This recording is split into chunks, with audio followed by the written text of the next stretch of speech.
why do they believe in spirits? Like, why do you believe that there is something else in this universe apart from the humans? And At that point, you understand that the existence of spirits isn't a belief, it's just a reality, it's a knowing.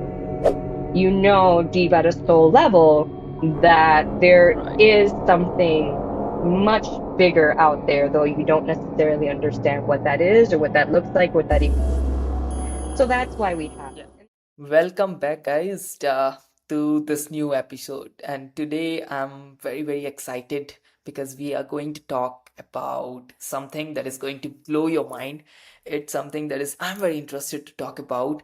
That is about spirits, paranormal activities, and like how we can like heal people using spirits, you can say. So there are a lot of different things that we are going to discuss. It is going to be a mind-blowing session. Make sure to watch this till the end.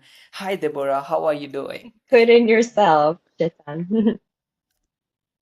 I'm amazing. So, what's time there right now? Oh my goodness. It's let me check. It's 12:38 p.m. Eastern time. So I'm all the Um, way in the yeah. United States, Florida. Miami, Florida. Right, right. So I'm in India right now. It's almost 10 p.m. for me. Oh my goodness. So yeah, it's amazing. Let's get started. So Deborah, like before getting this podcast started, like there are a few things, like let's start with basics and then we are going to go deeper and deeper into this. So for like the people who are watching this video, why do they believe in spirits? Like, why do you believe that there is something else in this universe apart from the humans? And like, and how do you figure out like what is positive and what is negative? How you understand that? Oh my goodness. So you're going into deep questions right off the bat. Okay. So how do we, why do we believe that there is spirits? Well, I mean, if you're someone who is what people termed awakened or others termed enlightened, or you can even use the word healed, at that point, you understand that the existence of spirits isn't a belief, it's just a reality, it's a knowing. However, if you're Hmm. still navigating that and you're kind of going through an awakening process or a healing process, it's probably still a belief in you.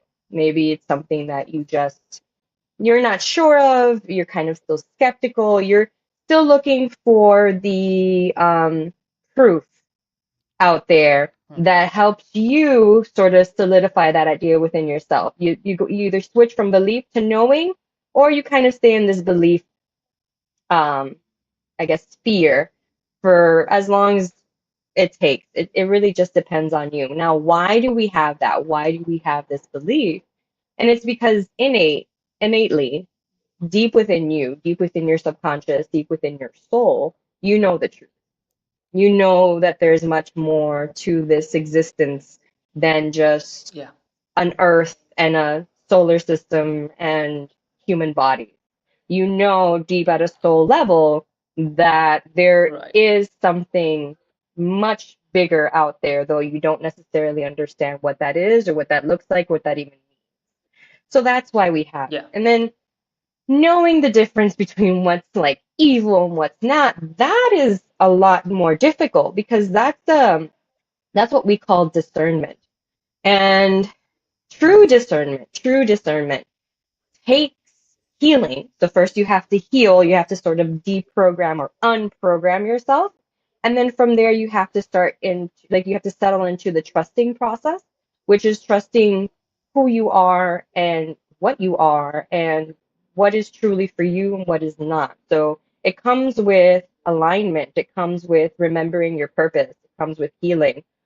Discernment is not an easy task, but that's how you know the difference between, good or bad or evil. And it really just takes a lot of self-trust in essence to know the difference. Mhm. Right, right. So you can say like you are in this industry from a long time, so it's your intuition. You can understand that, like what is negative or what is positive. At this point of my life, yes, I can detect more positive or negative energies. And also, I also understand that a lot of these things are very neutral. The judgment call really comes from us and our experiences, and our beliefs and what Yeah. we feel is a threat or not a threat. But when it Hmm. comes to like energy, obviously there's always going to be good and bad. And a lot of them, though, Yeah. kind of run on a more neutral spectrum for the most part. But Right. I've gotten to the point now where I can definitely detect um, darker, heavier, more burdensome, painful energies as opposed to lighter, happier, freer, you know, energies. But that's Hmm. taken, it's taken a long, like, it's taken a lot of work and a really Right. profound healing process. It's not for the weak. Right, 100%, 100%. Like we have heard something like this. When there is something like a positive energy, it is Hmm. going to keep you more warm. It is going to like make you feel more happier, or you are going to express yourself more. And when there is something like a negative energy, the area is going to feel cold, and you Hmm. are going to feel that cold energy or something like that. So, like, I wanted to understand, like, what is the symptoms you can say, or like how you understand, like, is there something positive going on, or is there something negative going on? Well, typically, in order for you to feel the difference between the positive and the negative energies, you're going to have Yeah, to be connected to yourself, right? And so this like right. how you say like, oh, when it's more negative energy, it's like a colder feeling. Well, yeah, it could definitely come up as that. I mean, different people have different ways of experiencing these energies, but for the most part, if it's a negative energy, you're going to feel some sort of discomfort. You're going to feel some sort of Mm, unease or fear. Fear is a big one yeah, when it comes to detecting negative energies, either fear or uneasiness, like something's off, such something doesn't feel aligned yeah. or true.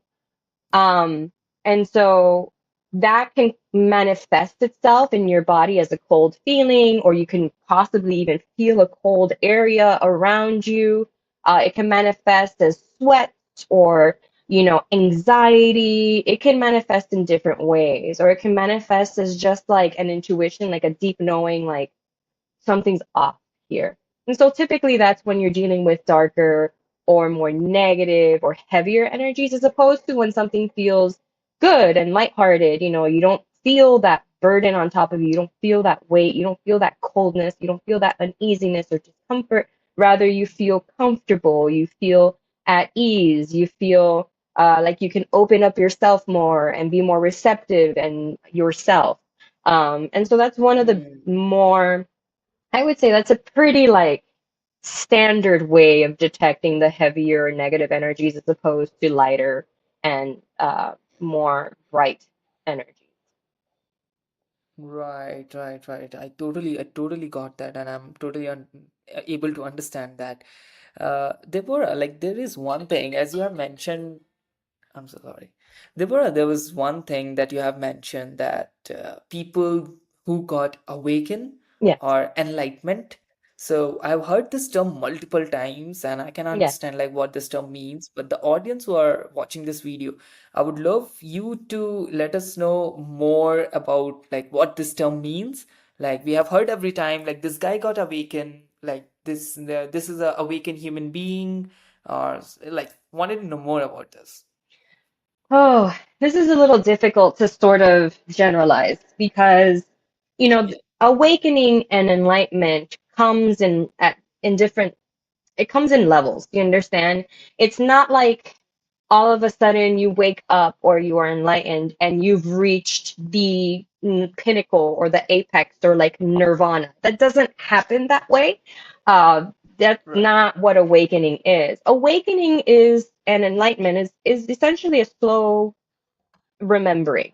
It's a slow un like a hacking, right? You're slowly, what you're doing is deprogramming these untrue beliefs about yourself and about society and about your purpose and about your potential. And so when somebody's awakening or becoming enlightened, it's sort of a stepwise process. And so to really describe it and generalize it, I don't think is really fair. I think that it's a lot more truer to say enlightenment and awakening is a process. Enlightenment and awakening is Yeah. a remembering. It's a remembrance. It's coming back home to yourself. It's remembering your Mm. divinity and your potential and your power and your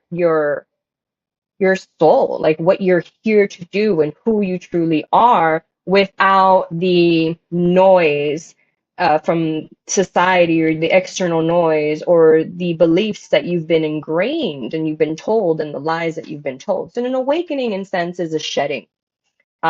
And it just Yeah. comes at different levels and people are at different levels of the stage.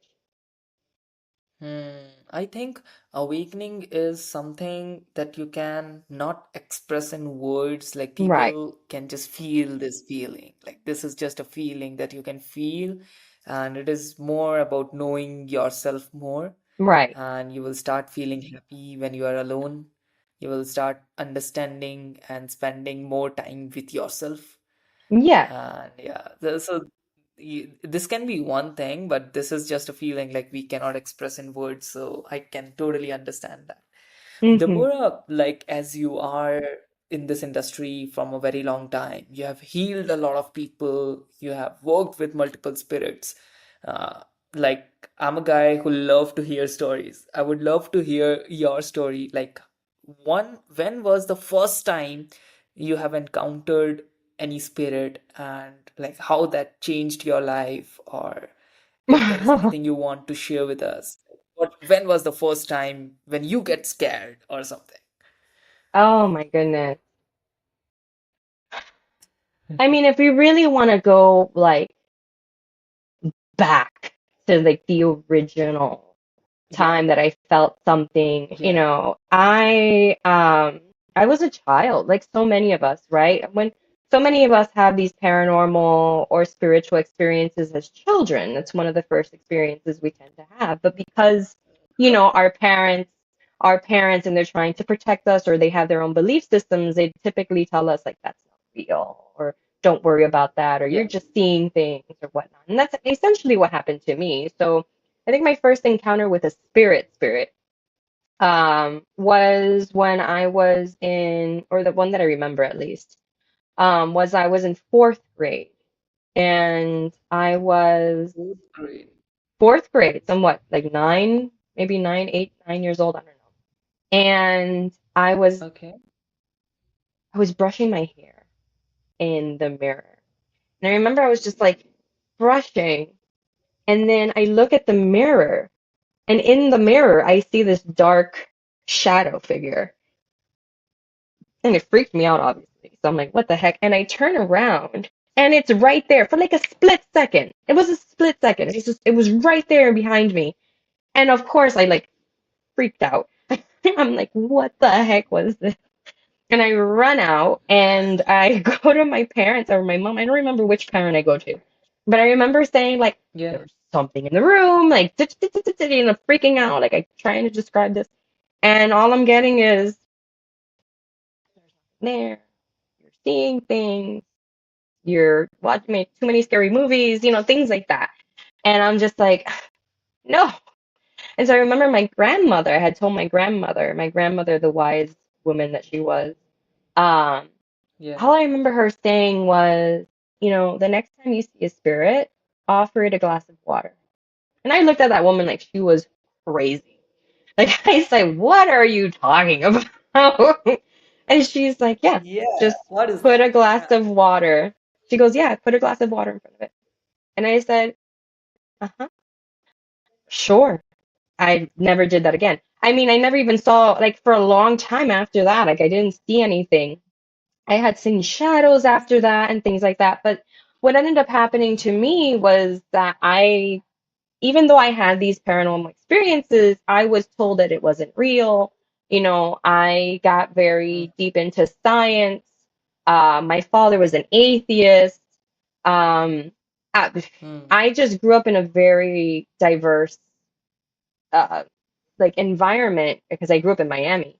And so Yeah. I was exposed to so many different belief systems and things even at home that when I finally became a teenager, my faith in everything wavered and I actually became atheist myself. And so I kind of blocked myself off from a lot of spiritual experiences. I still had a few like UFO alien sort of weird things that would happen that I couldn't explain.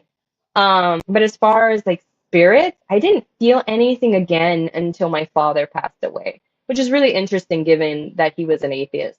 And that was back in 2015. So I went years without experiencing anything paranormal or spiritual, um, until it kind of started kicking back up again when my father passed away.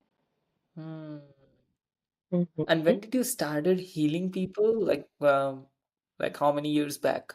Well, so I started And how doing, did that journey get started? yeah, so that I actually started. This business that I have now where I'm healing individuals is very new. I've only done this, this has been going on for 1 year. So I'm a year in next month. Um, but I've been reading for people and doing like spiritual like counseling or guidance since 2016, 2017, through tarot readings. And so that's how I would help people before in their spiritual journeys was with the tarot and learning how to Hmm. intuitively read the tarot and how to pick up on people's energies and give them the proper guidance given uh, their tarot spread. However, last year is when I began communing with spirits, is when like the spirit sort of came to me. I'm now a full-fledged medium or channel, um, for conscious energy, is essentially how I describe it. And that's what I've been doing for the last Hmm. year. And so what I do now is that my medium abilities are a lot different than a lot of people's from what I've seen. I've tried to find a medium like myself, but I still only one compares. Um, in the plethora and the sea of mediums that are out there, only Hmm. one woman is very similar to me. But other than that, Okay. um, I have not been able to find a medium that does what I do. And what I do essentially is I'm able to directly channel conscious energy through through my abilities, I guess. And then I'm able to speak to spirits. And then these spirits come, they're typically a client's spirit team. So, like a spirit guide or an ancestor has come through, family members have come through from this life too that have passed on. And they come through, and essentially what they do is they help guide their human in their healing journey on a subconscious healing journey. And so I'm able to help Hmm. individuals through their spirit team tap into their subconscious and sort of shift and heal the deeper or unknown or suppressed aspects of themselves that they don't necessarily understand that's guiding their life. And I do that now. And I've been doing that for a Makes sense, makes sense. So this is what I understood. Like you are a medium, you are a year. channel, you are talking to spirits, and you are Yeah. helping human beings to heal their problems. Yeah. And if somebody wants to connect with their like the guardians or people who have passed off, you also help them to talk to them. Yes. Yes. Amazing. There is Yeah. one question that I had in my mind, and I hope like a lot of viewers who are watching this video, they had the same questions. Let me explain you like what I had in my mind. So Okay. let's take an example. There is a guy who have been passed away 5 years back. Okay. So we have read in our books and everywhere that the guy is going to get a new birth. So he's going to get a new birth and start a new life after passing away in this life, right? So if that spirit have taken a new life, how he can come back and like guide you on something like that. I hope I'm able to explain you the question. No? Well, the thing is that it came in and out. Some of the audio came in and out. So can you ask it again? I'm going to see if I can understand it a little better.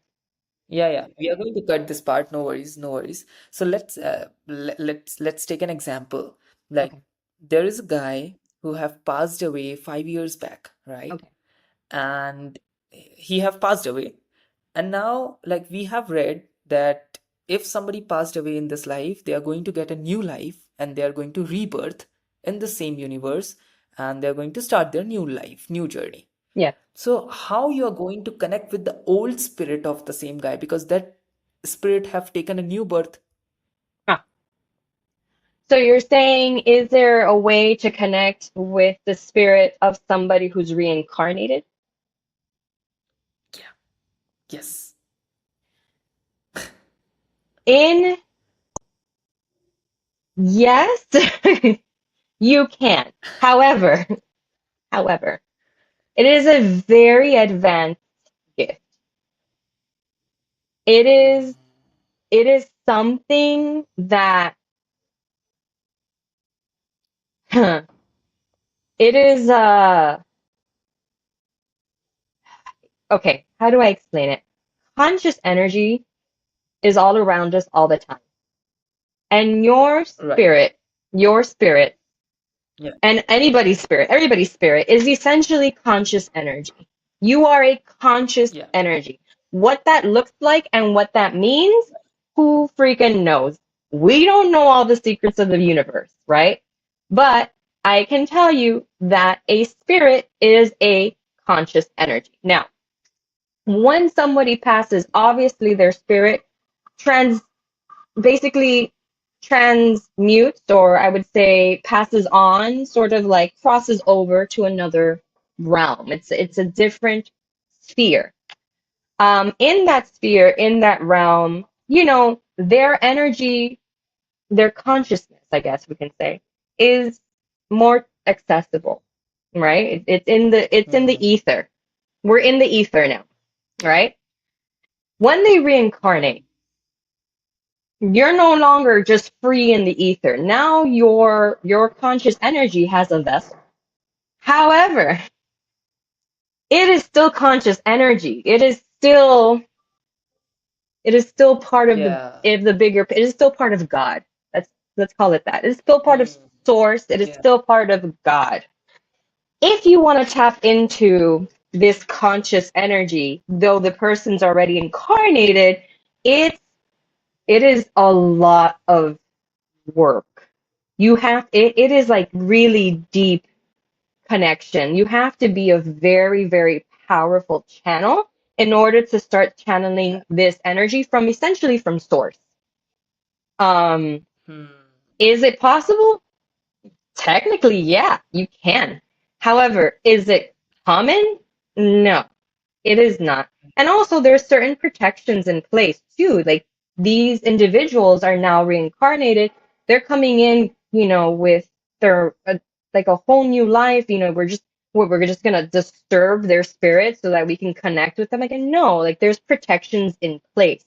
So for somebody to, Hmm. want to tap into a being who's already incarnated, there's gonna be a lot of questions as to why now. You had all this time to connect with them, they've decided to come back onto Earth or wherever in the universe. It doesn't necessarily need to be Earth. Um, and now you want to tap into that energy, unless it's an emergency or something, or there is a true connection between your souls. Like it's not that not that easy to do. Interesting that you had that Understand that. question. Yeah, very interesting. Understand that. Hmm. Deborah, like I can understand, like this is not easy. Like there are a lot of things that we have to keep in our mind. There are a lot of protections that we have to take Yes, care of because like it's difficult. Like sometimes you can attract negative energy as well, and you yes, can attract somebody else. There are right. a lot of things that can happen. Hmm. So, Deborah, have you ever faced something like that in your life? Like, have you ever faced that you're trying to attract somebody, but you end up attracting something else? I would be lying if I said I didn't. Of course I have. It's part of it's part of, you know, growing, it's part of evolving, it's part of learning and tapping into one's abilities. Of course, I've had to, I've been in readings and I kid you not, I've had, oh my God, I don't even know if I should say this, but Yeah. I If feel you can share some story that would no, be, yeah, yeah. I've been in a reading and I've had a demonic energy show up. And it is it is interesting when that happens because I'm trying to channel the individual's divine protectors, right? Their spirit team who are their divine protectors. And then this darker, negative, heavy energy comes through trying to like mess me up or make me channel something else or anger me. And I've had to sort of fight the energies coming through because my role as a medium is to channel the divine and ignore Mm, or fight off the darker things. And so that becomes a little yeah. difficult because it's all up to me at that point to allow this energy to be there or not. Um, but I've learned to deal with darker energies, and I've learned to manipulate that sort of interference. Um, Mm, and at first it was strange. It was worrying. It worried me because I'm like, why is this happening? Why do sometimes these darker energies come through? And they're like, you're learning. They were telling, like, my own team was telling me, like, you're learning. You understand? This is yeah. part of Yeah. it. You have to learn how to like protect yourself and protect the reading and, not allow these energies to interfere with you. And that's part of my power. That's part of Mm, me, what I've had to learn how to do. So, when it comes to right. darker or even demonic energies, I've learned at this point in my life that they're not everything that you're told. Demonic energies or darker energies, they're beings nonetheless. They're like any other conscious energy. They have their own personalities, they have their own histories, they have their own stories. You just need bigger Mm, boundaries and you can't be afraid. Because if you're afraid, that's when that's when they take over. That's when you become the you have puppet. to be strong. You Like if have you to are be strong. afraid or you are getting feared, like they are going to, Right. That's what right. they I want, understand. right? They want you to be afraid. They want you to submit. But it's not going to happen. So, Mm, you just learn makes sense. that you have power. Right, right. Hmm. There were like we have heard from our childhood that there are a lot of things that we can use for our protection. Yes. So in Hindu religions, like we Mm. have a thread in our hand, the red thread that we used to wear in our hand. Or you can say like there is a black thread that people Ah, used to wear in their hand and their legs. There yeah. are crystals that people use for protection. There are Yes. multiple ways and multiple things that we can use for our protection. Right. So, are you going to recommend something that helps us to stay protected from all the negative energies? And what do you recommend to people? Well, I say, first of all, understand that the biggest way to protect yourself is through your own power, right? And so, Right. yes, you can use the black threads. Yes, you can use the holy water. Oh, I can hear you. Yeah, I'm there. sorry. It seems like Siri was activated on my computer. No worries. It's okay. So, uh, the biggest and the most powerful way to protect yourself is through yourself, is through your own power and through your own beliefs and knowledge and understanding. Yeah, However, that doesn't mean that there yeah. aren't external tools. Like you said, there's the black thread, there's the crystals, there's the holy water, there's incense. I mean, there's a plethora of herbs and spices and things like that you can use to protect yourself. My biggest recommendation is always remember that these items, these tools that you use for protection are only an extension of you. That's it. Hmm. So you can do the spell, you can burn the incense, you can use the holy water, you can chant the song, you can sing, you can dance, you can wear the crystals, you can put on the amulet. Hmm. You can do all of that and it's going to help you. It doesn't matter what it is. Yeah. Everybody's going to be called to Hmm. something different because we all come from different places in the universe and we all have different histories. So maybe you like the black thread, but somebody else says, I don't use that. I use incense. Whatever. It doesn't matter. It's whatever you're called to. But remember that whatever you're called to, yeah, you can use that, but it's an extension of what's going on inside. So as long as inside of you, you understand with all your soul and your heart that you are a divine being with power, then those things will help you and will, like, their power will only, you know, be magnified through you. And that is the connection that you have with these external ways of protecting yourself. But people who don't believe in their own power and use these external tools for protection, they can only protect you to a certain point. And this is why sometimes when people do the spell work or when they use the protection tools or whatever, they still don't feel the full effect of these things because deep down inside, they don't even believe that they can protect it or they are being protected or that they have the power.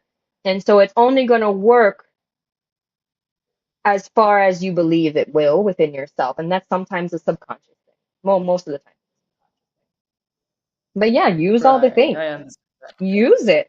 It's It is very more about helpful. understanding yourself. Yes. Tools are there to help magnify your power. But if you're not Hmm.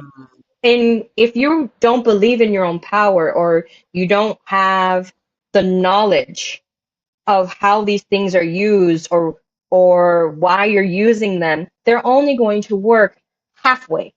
The full potential, Hmm. the full effect is only going to be used when you are aligned with this tool, with its power, with who you are too, and that can be an extension of you. Otherwise, you're just you're just putting on a band-aid. Right, right. It is very important to have that brave or the confidence in yourself that, yeah, well, it is very important to understand more about yourself. So I totally get that point, and it's an amazing thing that you have told us. I'm also very curious to know something more about like the people that you are healing. There are a Yes. lot of people that comes to you. So sometimes the viewers who are watching this video, they might get afraid or they think like, why should I like use spirits to heal myself or Mm. something like that. Sometimes it can be something negative that can happen to me, so a lot of people are scared of doing this type of things. So like, what are you going to recommend those viewers who are watching this video, and which type of problems you are solving, like how they can connect with you? I wanted to know like, who are your, you can say, ICP, like how you are helping people. And because a lot of people are scared to use this kind of things. Yeah. And I mean, I'm the first person to admit that this is not a normal way of healing. I mean, again, I have not found anyone who, unless it's through some sort of, spell work or conjuring, that they, like more like what people term witchcraft, right?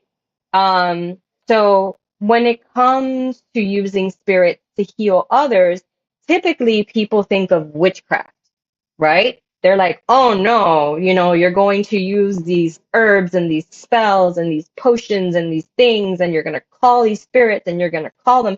And that is one way to do it. I'm not going to say no, Yeah. but we all know that you hear the term witchcraft and you think, uh-oh, dark, scary beings, evil, fear, Right. right? All right. Okay. Yeah.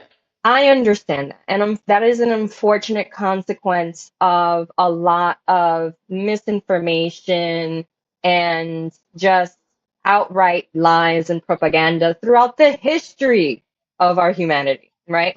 So there's nothing I can do there other than say, look, there are other ways to heal with spirit. And one of the ways is through your own spirit team. It's understanding that you came to this earth, you're on this earth now, and you're not alone.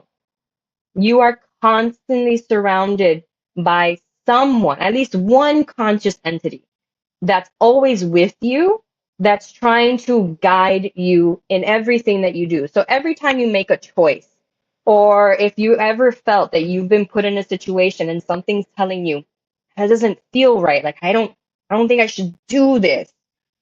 Trust that that's not just you. These members, your team members, are constantly trying to shift you using your intuition. This is why intuition is so important. Using your intuition so that you can go on the right path.